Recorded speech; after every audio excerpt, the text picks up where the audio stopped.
Hola hermanos, el día de hoy, 5 de diciembre del 2024, es jueves de la primera semana del tiempo del Adviento. Madre de Dios. Primer jueves de diciembre, es jueves, hay que ir al Santísimo. Hagan el favor de ir, encomendar a las personas que quieren, encomendarse ustedes. Estamos viviendo el Adviento. Este es el primer jueves de este Adviento del 2024-2025. Así que tenemos que vivirlo con esperanza, delante de Jesús Eucaristía, con un profundo amor y una profunda devoción a Él. Muy bien, vamos. Hoy les voy a hablar del tercer sucesor de San Juan Bosco. Perdón que me ríe, pero es que Pedro Felipe, así se llamaba precisamente, Don Felipe, o Don Rinaldi, perdón, que es como se le conoce realmente en la historia del mundo salesiano, es un caso completamente extraordinario. Es la única vocación que Don Bosco realmente, ustedes no tienen, miren, Don Bosco era buenísimo para hacer promoción vocacional y buscaba a los jóvenes y los invitaba, pero a Felipe Rinaldi no lo buscó, no le ofreció, él, como dirían en mi pueblo, lo taloneó. Es que le puso marcación estricta hasta que logró que don Rinaldi se hiciera sacerdote y se hiciera salesiano, o salesiano y luego sacerdote. De verdad, es una historia sumamente interesante, sumamente bella. Don Rinaldi no quería ser sacerdote, hasta estaba pensando en casarse. Y don Bosco fue a buscarlo a su casa un par de veces, una cosa para que les cuento. Él nace en un pueblito que se llama Lu, así se llama en Alessandria, en el Piamonte, allá cerca de Turín, pues, bueno, relativamente cerca de Turín. Su papá se llamaba Cristóbal, su mamá se llamaba Antonia. De hecho, doña Antonia va a ser la que más va junto a don Bosco a presionar a Felipe para que se haga sacerdote. Era el octavo hijo, oígame, es que fíjense, de los hijos de ese matrimonio, 3 fueron sacerdotes. Es interesante, ¿no? 3 fueron sacerdotes. Él nace en mayo de 1856.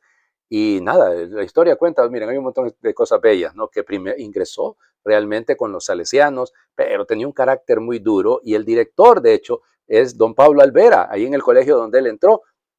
Y resulta ser que ¿cómo se llama? Que don Alvera va a ser el sucesor de don Bosco antes que él, pues, para que vean. Y entonces fue en Mirabello, ahí fue donde fue don Rinaldi y bueno, Felipe Pedro. Y entonces resulta ser que se regresó a su casa, no quería saber nada de estudios. No se sabe con exactitud qué fue lo que pasó, ¿no? Pero parece ser que o la disciplina que había ahí en la escuela, algo no le encajó a él y se regresó a su casa. Pues le mandó una carta a don Bosco, ¿ok? El mismo don Bosco fue a buscarlo. Ya les digo, pero no, él siguió en los quehaceres de su familia, nada que, ya les digo, fue a buscarlo don Bosco. Y nada, fíjense que según dicen los biógrafos, y es muy interesante, lo único que realmente movió a Felipe a pues pensar en el sacerdocio, pensar en hacerse salesiano, fue la mamá. Doña Antonia hizo mucha oración para... el único que no notaba que tenía vocación sacerdotal era él. Y bueno, finalmente, en 1876, entonces, después de tanto insistir, entonces estaba pensando en casarse, ingresa en San Piedarena. Ese es un lugarcito que donde don Bosco había abierto un seminario, digámosle, ahí cerca de Génova, para vocaciones tardías, ¿sí? Así se llamaba, para vocaciones tardías. Y adivinen quién era el director, pues era don Alvera. Entonces ya, vamos, era un amigo de él y entonces le va a ayudar muchísimo. Finalmente, como les digo, en 1880 hace votos religiosos, pero él no quería ser sacerdote. Así que, ya está bien, me quedo como coadjutor y me quedo así. No, pero don Bosco dijo, nada, nada, vas a hacer tal día los exámenes, vas a hacer tal cosa, y bueno, punto. Hasta que finalmente en 1882, en diciembre, de hecho, un 23 de diciembre, va a ser ordenado sacerdote. Y entonces, adivinen para dónde lo mandó don Bosco. Pues lo mandó don Bosco a otra casa de formación que era de jóvenes de vocaciones tardías. Bueno, ahí me puedo pasar un buen rato. Don Bosco le va a hacer la profecía en 1887 de que él iba a ir a España, ¿no? y le va a contar del montón de muertos que va a haber en España, ¿no? En una zona, de hecho ahí donde él estuvo como inspector, porque fue inspector de Portugal, pero ya había muerto don Bosco, fue don Rúa el que lo mandó, pero don Bosco se lo había dicho. ¿Cómo se llama? En Sarriá, en Barcelona, por favor, ¿verdad? Ahí la cantidad de muertos, la cantidad de mártires, la cantidad de salesianos que mataron los rojos en esta época, hay que ver. Y cuidado que yo no estoy tomando partido, estamos diciendo la verdad. No les gusta a los de los partidos de izquierda, sobre todo en España, que se les diga la verdad, pero es la verdad. Ellos fueron los que mataron a una cantidad exagerada, más de 10.000 mártires, mucho más de 10.000 mártires. Nunca en la historia se ensañaron tanto contra la Iglesia Católica. Es una cosa verdaderamente, uno entiende, no entiende, es una locura también lo que está pasando, por ejemplo, en Siria. Pero vamos, lo que pasó en España, y don Bosco se lo predijo de alguna manera a don Rinaldi. Bueno, como les digo, en 1889 don Rúa lo manda ahí como inspector también de España, de Portugal, en 1892. Regresa, va a fundar casi 20 casas en España, es el lugar donde más fundaciones hubo después de Italia, en las primeras horas. Regresa como prefecto general de la congregación, porque lo pide don Rúa, y ya les digo, él va a apoyar muchísimo a las hijas de María Auxiliadora, ¿para qué? Vamos, sí. Y las famosas voluntarias de don Bosco, va a ser él el que las va a promover. Además, trabajó en todas las publicaciones. Bueno, dicen los salesianos, a mí, créanme poco, pero los biógrafos dicen que el sucesor de don Bosco que más se parecía a don Bosco va a ser don Rinaldi. Va a ser don Rinaldi. Bueno, igual, ya les digo. Cuando muere en 1921 don Alvera, entonces lo nombran a él, y el pobre, para el 12 de abril de 1922, entonces es nombrado, ¿cómo se llama? Como sucesor de don Bosco, rector mayor, y el pobre les dijo, ay Dios mío, ruéguenle a Dios que yo no deshaga lo que hizo don Bosco. Así fue, pero no, al contrario, hará una cosa extraordinaria, va a ser rector mayor hasta el día de su muerte, el 5 de diciembre de 1931. Vea la época que le tocó vivir, ¿no? El surgimiento del fascismo en Italia, muy fuerte. De hecho, los fascistas buscaron meter sus tentáculos hasta llegar a la congregación y a la formación de los jóvenes, pero gracias a Dios, don Rinaldi se mantuvo firme hasta el final. Fundó varias casas en varios lugares, honestamente. Aquí no me voy a poner yo a hablarles de todo eso. Como les digo, muere en 1931 y fue beatificado en 1990. Yo me acuerdo yo de esa beatificación. Bueno, vamos a las lecturas del día de hoy. Seguimos, Isaías, ya lo saben, Isaías 26 del 1 al 6. Aquel día se cantará este canto en el país de Judá. Tenemos una ciudad fuerte, ha puesto el Señor para salvarla murallas y baluartes. Abran las puertas para que entre el pueblo justo, el que se mantiene fiel, el de ánimo firme para conservar la paz, porque en ti confió. Confíen siempre en el Señor, porque el Señor es nuestra fortaleza para siempre, porque él doblegó a los que habitaban en la altura, a la ciudad excelsa la humilló hasta el suelo, la arrojó hasta el polvo donde la pisan los pies de los humildes, los pasos de los pobres. Palabra de Dios, te alabamos, Señor. Pues ahí tienen un canto. Qué bello, ¿no? Mira, a mí me da risa porque durante el tiempo del Adviento, ay, Señor, qué cuesta que encuentren cantos los coros. Y hay cantos bellísimos, pero no, ya les digo, volvemos una y otra vez y la pelea eterna de que si se puede cantar el canto del padre Cesario Gavarain, el ven, ven, Señor, no tardes. Ay, Dios mío, una pelea, que solo el mismo, que solo aquel, que solo ese se saben. Y bueno, ay, Señor Jesucristo, bueno, aquí tienen ustedes un canto. ¿Ya? Y es un canto no para ser cantado de manera individualista, ya lo notaron, es un canto bello para ser cantado en comunidad.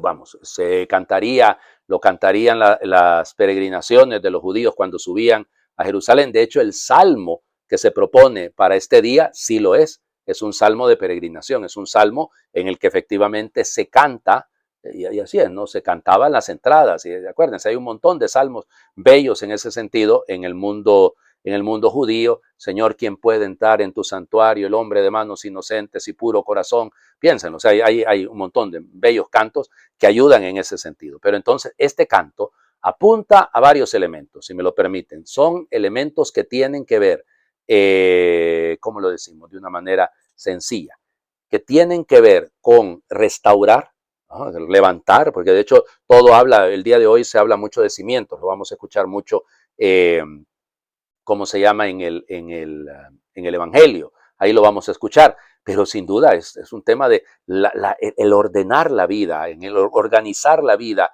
en este proyecto hacia Dios, ¿no? pero también restaurando lo que ha sido derruido, lo que ha sido destruido. Por eso, poner nuestra confianza en el Señor, no ponerla en nosotros, en nuestras capacidades, confiar en el Señor.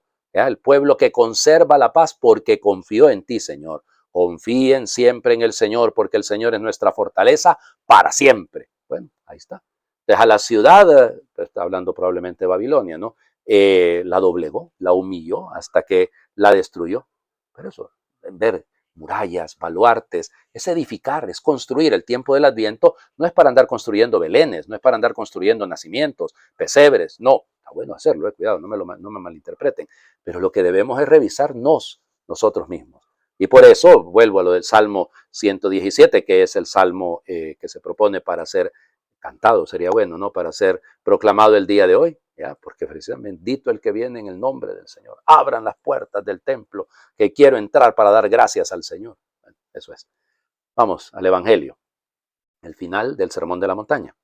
Mateo capítulo 7, versículos del 21 y luego del 24 al 27. En aquel tiempo, Jesús dijo a sus discípulos: no todo el que me diga, Señor, Señor, entrará en el reino de los cielos, sino el que cumpla la voluntad de mi Padre que está en los cielos.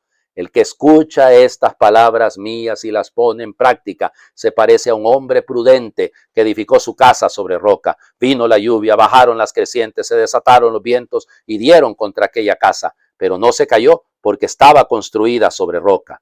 El que escucha estas palabras mías y no las pone en práctica se parece a un hombre imprudente que edificó su casa sobre arena. Y vino la lluvia, bajaron las crecientes, se desataron los vientos, dieron contra aquella casa y la arrasaron completamente. Palabra del Señor. Gloria a ti, Señor Jesús. Ay, Señor.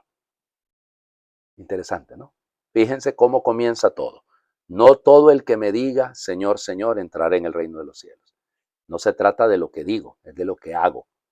No todo el que me diga. Quiere decir que alguno que lo dice, pero que escucha y pone en práctica, claro que sí. Y eso queda bien, ¿no? Porque no es solamente escuchar, es también saber practicar. Entonces, no todo el que dice, como les diría, como repite una y otra vez, no todo el que me dice Señor, Señor, sino el que cumple la voluntad de mi Padre que está en los cielos.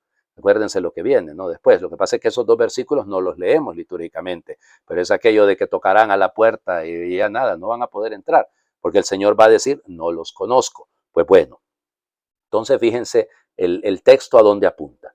Primer elemento, no todo el que dice Señor, Señor, revisemos. ¿Será palabras del diente al labio? O sea, sencillamente que no cuajan. Tra el fare y el dire y el fare c'è il mare, dicen los italianos. Entre el decir y el hacer está el mar. Y eso es. Así nos pasa. Es cuántas palabras, cuántos discursos que no quedan en nada, pues. Ahora, el que escucha estas palabras mías y las pone en práctica, miren, hay cualquier cantidad de maneras de acercarse a la palabra de Dios, ¿no? Esta es una, estoy predicándola. Podemos leerla, podemos estudiarla, podemos, lo que voy a hacer ahorita cuando les explique lo que sigue, ¿no? Con los términos en el mundo griego, claro. Esas son maneras pero de nada sirve. O sea, realmente la palabra es para ser escuchada y practicada. No, está bien, padre, entonces no la estudiamos. Claro que la estudien, hombre, por favor, para entender cada día mejor su sentido, para poder predicarla de manera más consciente. Sí, pero no es suficiente. O sea, lo más importante es ser discípulos, escuchar para poder practicar. Ahora, el que escucha estas palabras mías y las pone en práctica, se parece a un hombre prudente. Ese término es bien bonito. A mí me fascina. En el griego, prudente es frónimos. Frónimos. Esto es dar a entender el que está siempre cumpliendo con lo que se manda. Ese es el prudente. ¿Ya? El imprudente se dice moros en griego, moros, y eso es de lo que está aquí en el capítulo 7. Y entonces, el frónimos, el prudente, edifica sobre roca. El imprudente, pues construye sobre arena. Y entonces, claro, cuando vengan los primeros problemas, es decir, no necesitamos gran ciencia para entender este evangelio, ¿no? O sea, está clarísimo. Es decir, usted sobre qué está construyendo. ¿Se acuerdan aquello que decía Pablo, no? Mire cada cual cómo construye. Bueno, depende de cómo estemos edificando. Esa es nuestra responsabilidad. Eso no es lo de Dios. Dios siempre nos va a dar la fuerza. Sí, pero no basta solo invocarlo. Hay que ser discípulos que escuchan y practican. Pero esa práctica se demuestra cuando usted está levantando sobre algo sólido, no sobre las arenas movedizas de nuestras indecisiones, de nuestras dudas, las arenas movedizas de nuestras mentiras, las arenas movedizas de nuestro pecado. Les invito a hacer oración.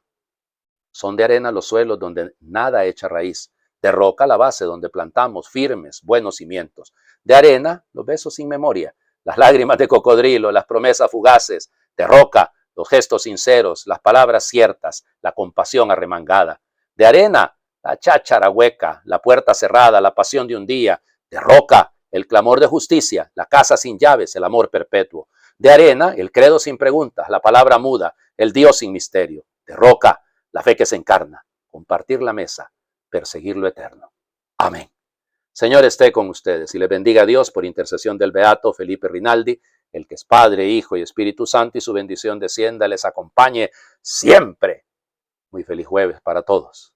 Al Santísimo, por favor. No se les olvide rezar por mí, por favor.